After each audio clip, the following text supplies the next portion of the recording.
Hey everybody, welcome to my channel. Okay, so just went to Lowe's, and I found the most beautiful orchid. Oh my gosh, she's so pretty. And it's perfect because now I can show you what I do from when you go to the store and find an orchid to having it all set up in your home. So get ready, we're gonna have an orchid video. Not only did I get an amazing orchid today, but I also did some plant trades and got some awesome begonia. So I'm really excited to show you guys that too. So we'll head home. I'll do a plant haul and then we'll get into exactly what to do when you bring your orchid home. So this is her. Beautiful leaves, obviously. But she is so beautiful. Look at those flowers. What? She's got a really big flower spike. And I'm way excited. So let's do it. Let's get home and I'll show you what to do. We are home. There's my orchid. She's so tall. Let me get you some good footage of her because I know the car wasn't great. Got your flowers, which are gorgeous. Love the flowers. You have a stick, got your flower spike, and it is potted in sphagnum. So what you want to look for when you buy an orchid is, healthy green leaves. You don't want to see any yellow, like spots. That is probably a indicator of an infection in the leaves. And don't get me wrong, you can treat it, but if it gets to the stem, your orchid's pretty much toast. So this is a healthy one. She's got good color. They're firm, not wrinkly at all, which is great. And then, so what you do first thing you do when you bring it home, you unpot it. And we'll do that in a second. I am going to be adding this orchid to this orchid's pot. Well, actually I'm going to be uppotting them both into a larger one. This one looks very similar, but it's different. Has darker leaves. It's one of my favorites, but I don't have a lot of orchid space. So to take it out, you just kind of wiggle it out a bit. It's full of sphagnum, whatever. And then you want to take the sphagnum off. And you can see the root ball. These are really good roots. See how they're all green? Show you that. Nice and green. And not too many dead ones, which is great. I'm gonna put the ball of sphagnum back in the pot. Gonna clean that and reuse that because that is a lot of sphagnum moss.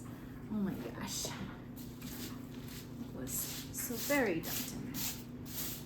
Okay, so now what you're gonna wanna do is I am holding the spike and the, whatever the stick is called, just holding it carefully so that I can get to the root ball.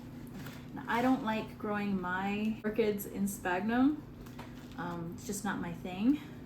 I like using an orchid mix. And so I'm going to be taking out all of the sphagnum.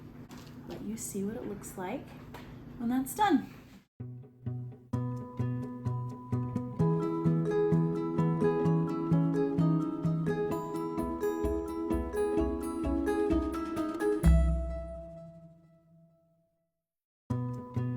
Alrighty, so I've cleaned things up. I've washed my roots off. I wanted to show you what a dead root looks like real fast. So this is a healthy root. That's a dead root. Came off when I was taking off the sphagnum. All of these green roots are watered, mostly healthy roots. You can see where, like right here, is dead. I'm gonna be cutting that off.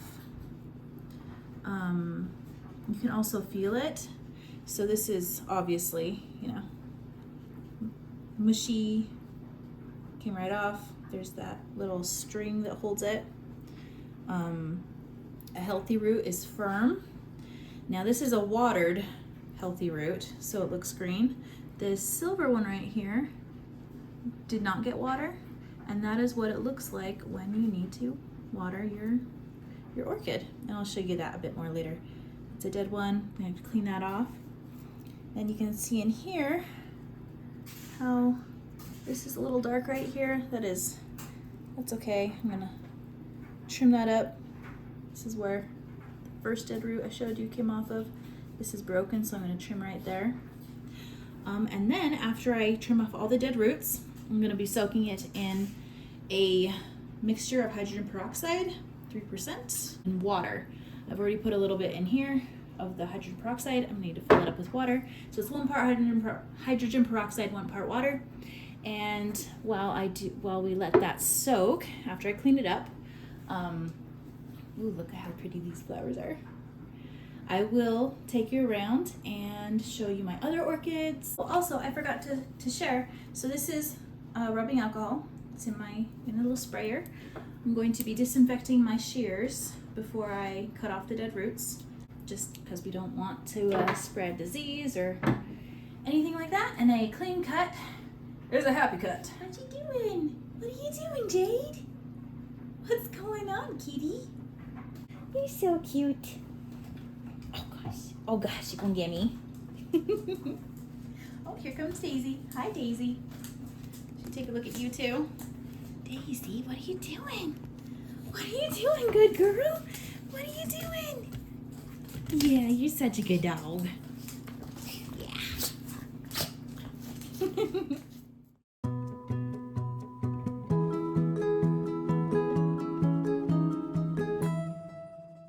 She is all cleaned up and ready to soak. All right, there we go. I'm gonna let her soak for a little bit. Okay, so now I'm gonna take you around, show you my other orchids, and I'm gonna show you what roots look like when they need to be watered versus what they look like when they're watered, you know, when they're in their substrate and stuff. And probably tell you the anatomy of the orchid. So yeah, let's go. So my orchids live in my east-facing windows, so they get morning light. They also get cold from the winter, which is really important. Orchids are winter bloomers.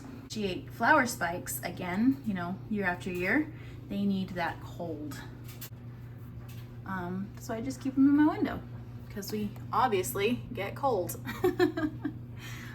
It's not too crazy cold though. Okay, so this is one of my little orchids, this little mushroom I made out of polymer clay. Learned how to do it from Harley G. Highly recommend, she's super fun. Okay, so we have the leaves, obviously. This is a flower spike. This is the crown. You can see it better over here. This is the crown. The roots can come out, you know, between the leaves and stuff. Now, you need to make sure you get leaf growth because new flower spikes only come out every few leaves. So if, you know, there isn't leaf growth, you can't get new flower spikes.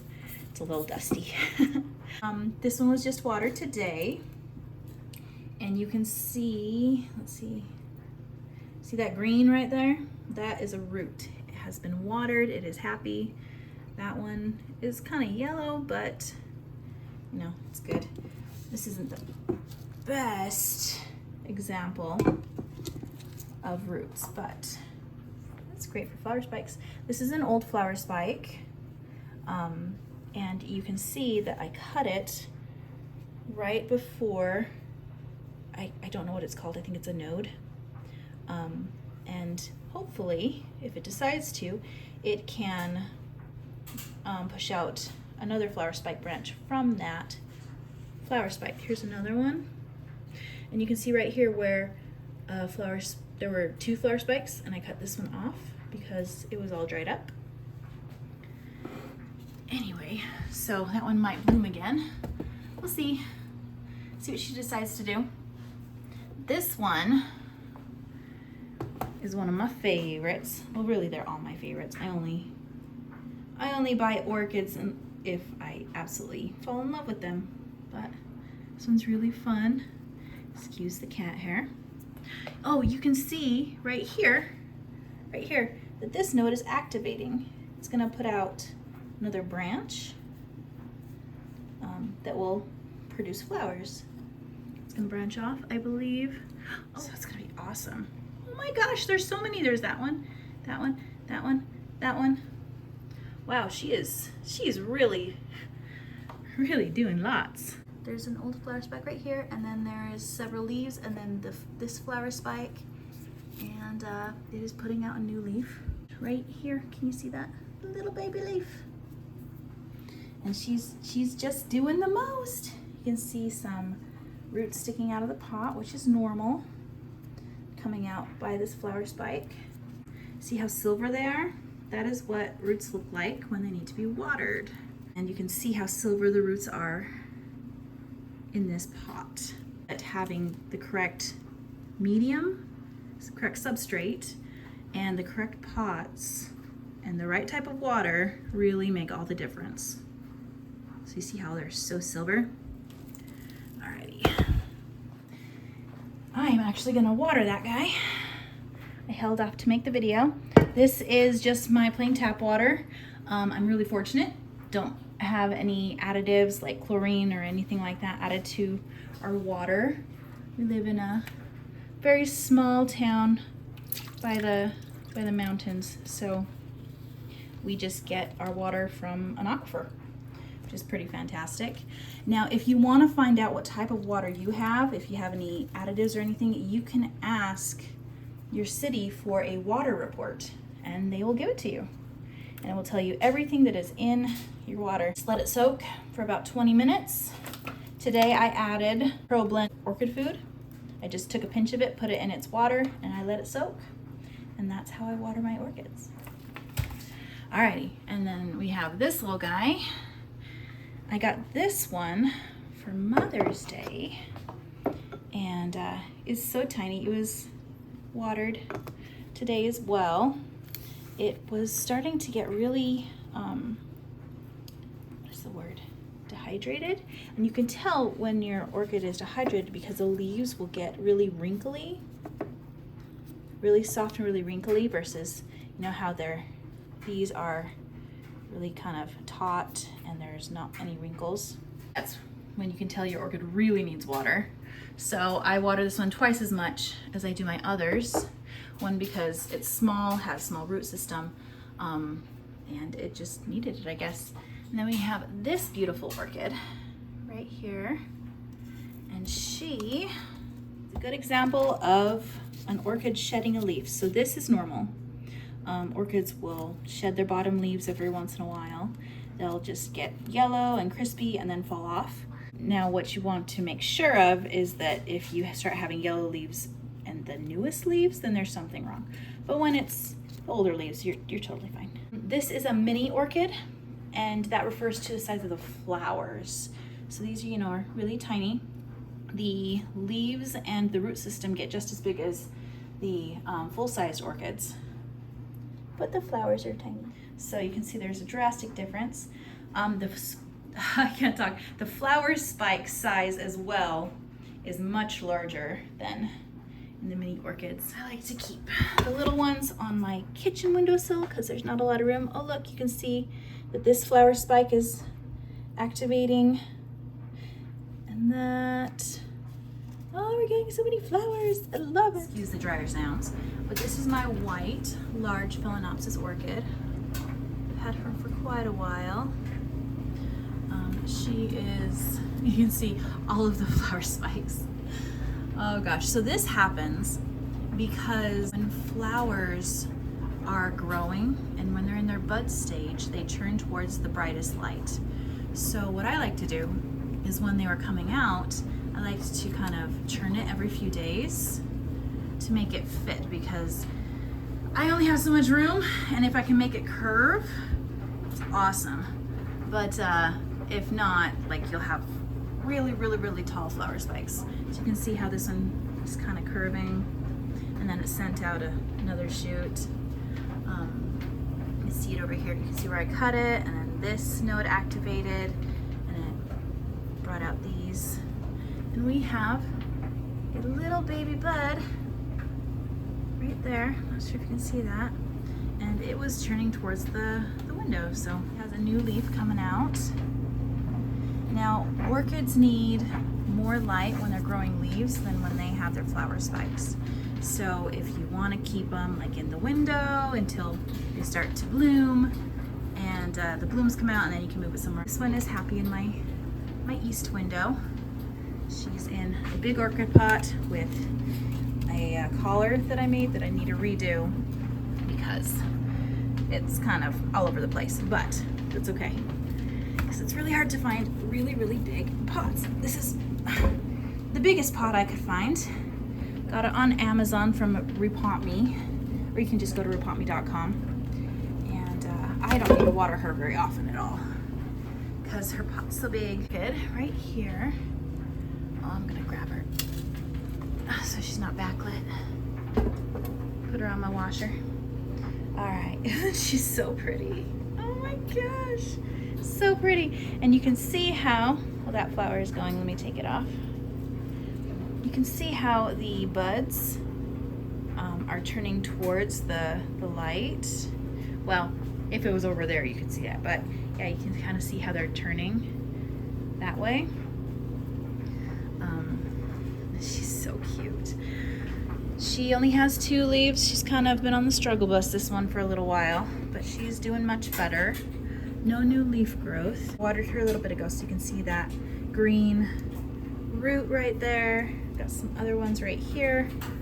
I really love it because it's as easy as picking it up and looking at it. You know, there's no putting your finger in the soil or guesswork. It's just, if the roots are silver, you water it. And I just let it soak. But obviously I need to give all of my orchid leaves a good dusting. Anyway, you see where she got burned a little bit by the sun, I think. Or that was a cat, I don't know. Anyway, she's doing pretty good. She just lives in my east window as well. I do have this other type of orchid. It's a slipper orchid. I don't remember its scientific name, but I absolutely love it. I don't really have any care tips because I'm still trying to figure her out, but I got it because I love the foliage. I love it so much. It's so pretty. It is living in sphagnum. I know I said I don't like growing my orchids in sphagnum, but it's doing okay. It's putting out a new leaf, which is great. These are cool because they are not epiphytic. Their roots are thinner and they live in substrate, I believe. And each year they put out a new like group of leaves. So that's its first year, it's its second year, and I'm growing its 3rd year. And each group of leaves only puts out 1 flower. So I'm really excited for this one. But I just water it when the sphagnum feels dry. And she is gorgeous. And she lives over here in my room, my east window, next to my other plants. Alrighty, we're back. We're back with this beautiful lady. Okay, so she's been soaking for a little bit. She is already there. I'm going to pot this lady, and I'm gonna pot them together in my largest type of orchid pot. And I will show you the substrate. Let me go grab that right now. Alrighty, so here is the substrate I use. I get it from Lowe's, Orchid Grow. This one's fine grade. I get the fine and the large grade, and I like to mix them together. All right, grab the bigger orchid pot. You can see the size difference right there. This out of the way so you can see okay. There we go. Dump it in here. There we go. So there is some root die off. Alrighty, so it's normal to have older roots kind of die off over time, especially because the orchid puts out new roots up here. So you don't ever want to cut off the roots up here, even if they are sticking out of your pot, because the orchid needs that. All right, so let's see. These look okay. There's a little bit of die off right here. Looks like it got broken a little bit. Cut that off. Now when you cut it, you want to cut right below. Oh my gosh, I can't do it one hand. There we go.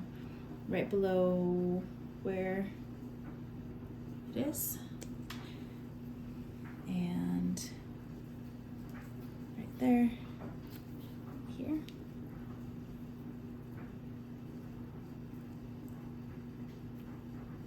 There we go. And I think, oh, and over here too. Yeah, these are lower roots that have fulfilled their purpose. There we go.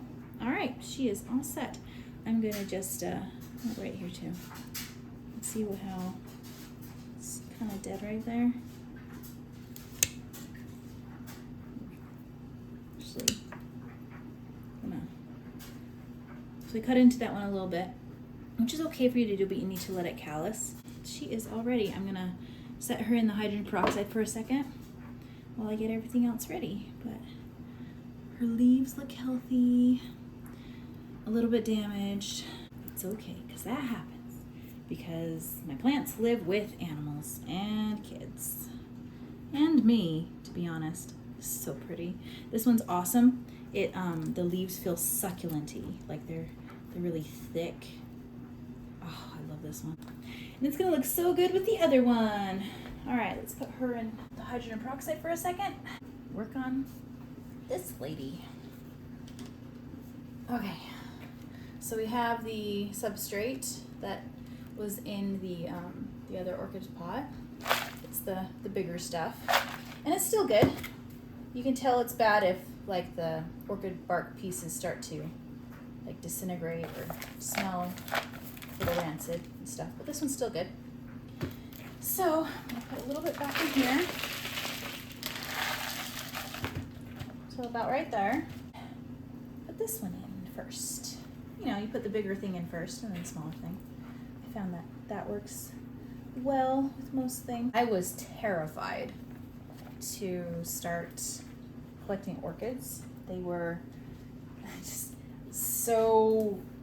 they seemed so hard and so high maintenance, and I didn't know exactly how I would take care of them. It just seemed way too intense until I actually started learning about them. Actually, one of the easiest plants to take care of, in my opinion. And then, you know, I was like, oh my gosh, this is so easy. So I got like 25. I didn't pay full price for them. I learned how to rehab them, and I wanted to try that. So I would go to Lowe's and look through their sad orchids, and they would either be discounted or I'd ask for a discount. So I got them for like $2 to $5. I think the most expensive one was $8. Out of the discount pile. And I only lost like 3, but they were pretty far gone. They had some stem rot. The other ones did great. They thrived. I picked my favorites, and now I only have 1, 2, 3, 4, 5, 6, 7, 8. Now I only have 8 versus like 22. I just really enjoy having orchids, especially in the wintertime. It helps me very much with my seasonal depression. Put this spike back in to help support it, because, you know, don't want it to fall over right now. There we go. I'm going to put some of this new substrate in.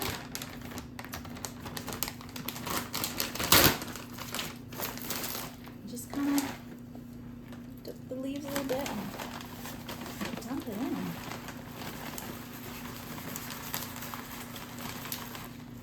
Now I'm getting substrate in between the leaves. I just remove that after. One thing I've found about my plant care is that I am messy. I'm so messy. I try not to be messy. You know, embrace it. Alright, then you want to pat it so that the substrate gets in between those big, chunky, delicious roots. I like to blow. However, you gotta be careful, because if you blow too hard, then you get substrate all on your face, which I have done many times. I'm gonna be grabbing a paintbrush and cleaning out in between the leaves. And I will show you that when I do it. I learned most of what I know about orchid care from Miss Orchid Girl on YouTube. So if you want a more in-depth tutorial on everything orchid, not just Phalaenopsis orchids, because that's what I have, she is the girl to go check out. She has videos on what to do if you have infections with your orchids, how to save orchids that have no roots, all sorts of really, really cool videos. So we've got flower spike. That one. Back up a little bit. Okay, looks okay. Let me take you in here so you can see how I got substrate in there. I'm gonna grab a paintbrush and clean that out. And then I want kind of away from the stem, kind of like that is right there.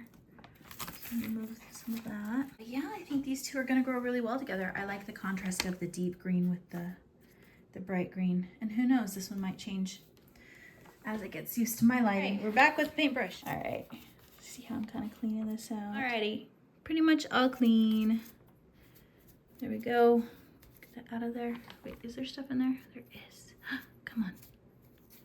Sometimes it's an absolute pain. Okay, so she is all set. Water, you can do it the way I do, where you fill up a cachepot or something and you let it sit. Or you can take your faucet and just let water run through. If you do that, you want to make sure that it doesn't get in your crown or, you know, get stuck in any of these leaf crevices, because that can introduce bacteria and cause an infection. If you do get water right here in your crown or in your leaves, just take a paper towel, fold it, and just soak up the water that way. It's pretty simple. You just don't want water to sit on your leaves. Alrighty, so I don't have a cachepot that is big enough for this guy right now. All right. All green, so pretty. Take this out. I'm actually going to be reusing this water. I mean, there's controversy where you shouldn't, because it can add infection, stuff like that. But it has orchid fertilizer in it.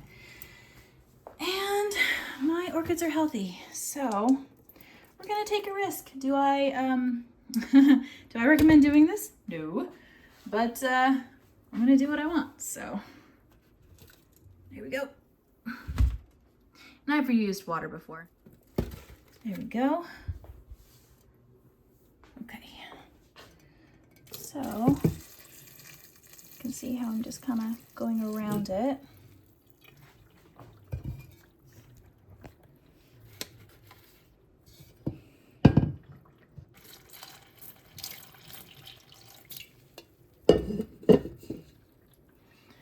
It's easier if, oh, see, I got water in the rim, the whatever it's called. I got water in, well, now I can't remember my words. That thing, the stem, no, whatever. It's fine. Remember it later and be like, how could you have forgotten that word, Nita? All right, so you want to have room temperature water. You don't want to shock your roots. Hi, Milo. What are we doing, my man? Can you believe he's a kitten? He's not even a year old yet. He's such a big guy. I think he's part ragdoll. We don't know because we got him from a rescue. Huh, got you from a rescue. All right, here we go. So you can see how I'm just kind of going around. Getting underneath.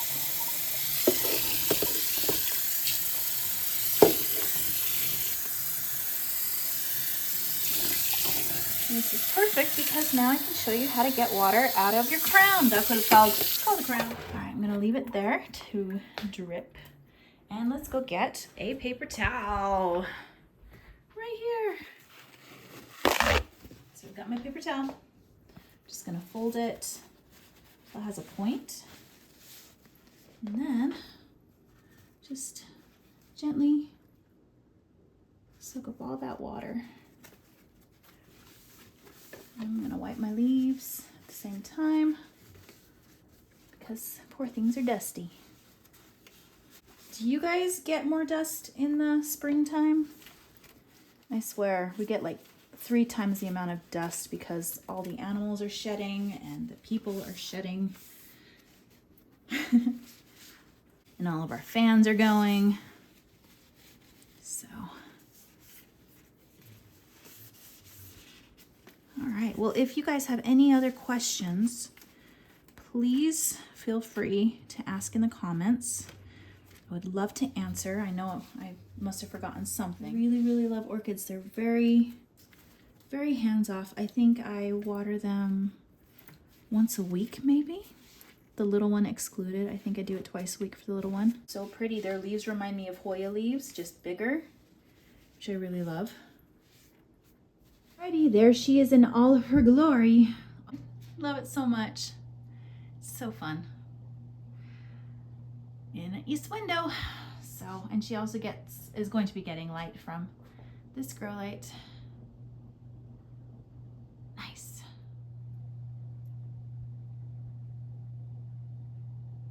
Alrighty, so as promised, I will show you my plant haul from yesterday. So this is a listata, begonia listata.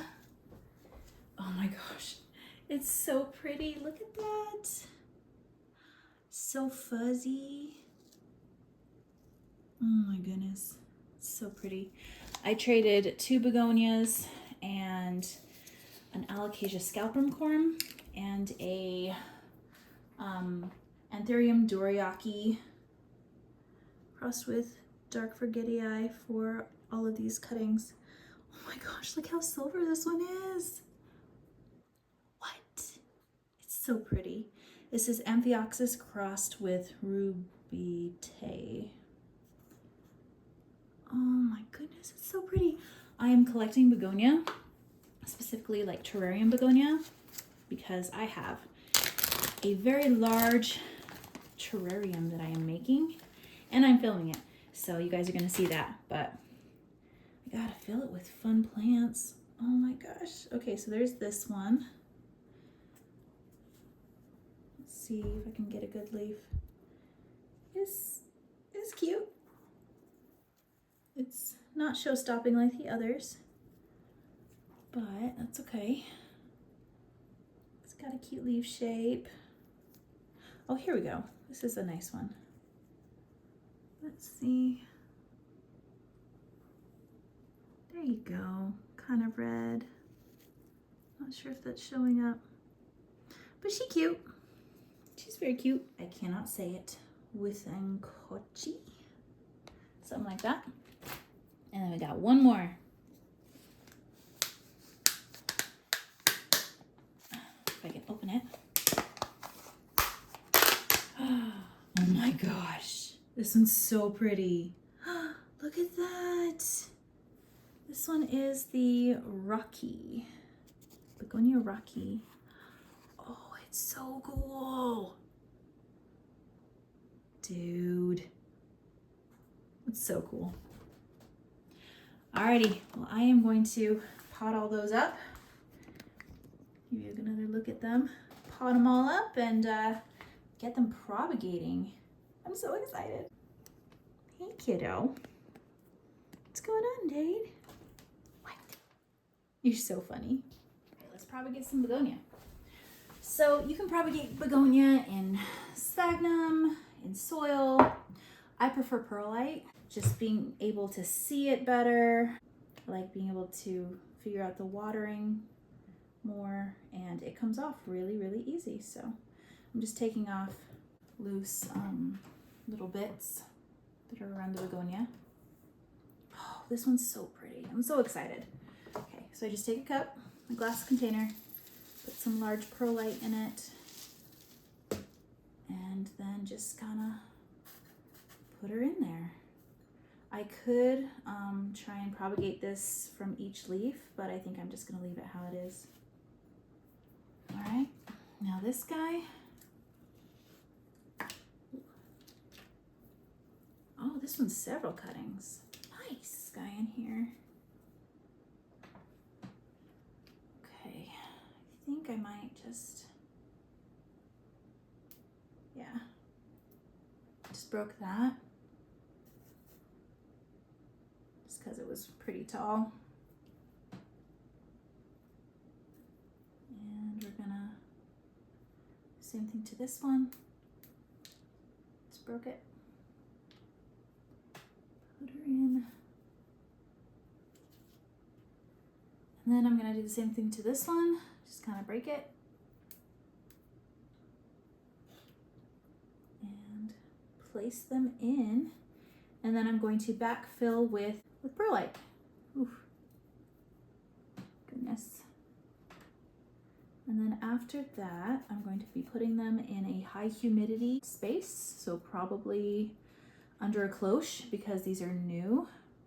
And I don't want to risk my other plants if they have any sort of pest. So just kind of backfill.